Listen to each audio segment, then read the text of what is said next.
Hello guys, अस्सलाम वालेकुम। आज हम बनाएंगे कोरियन चिल्ली पटाटो। 2 बड़े आलू को छील के उसे छोटे छोटे पीस में कट करके उसे नमक डाल के पानी में 10-15 मिनट के लिए उबाल ले। अच्छी तरह उबलने के बाद उसे एक बाउल में निकाल ले और उसे मैश कर ले। उसमें 2 छोटे चम्मच कॉर्नफ्लावर मिला के उसे अच्छी तरह मिक्स करके एक सॉफ्ट डो बना ले। डो रेडी होने के बाद उसकी छोटी छोटी बॉल बना के उसे कोई भी बॉटल के कैप से उसे शेप दे दे।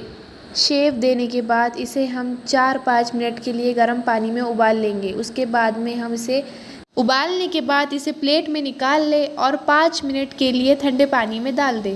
5 मिनट होने के बाद उसे अलग बर्तन में निकाल कर लहसुन प्याज बारीक कटा हुआ ऐड करें, सॉल्ट मिर्ची पाउडर 2 छोटी चम्मच सोया सॉस ऐड करे, बाद में उसमें गरम ऑयल ऐड करें, उसे अच्छी तरह मिक्स करके एक प्लेट में सर्व कर ले। ये हो गए हमारे टेस्टी चिल्ली पटाटो तैयार।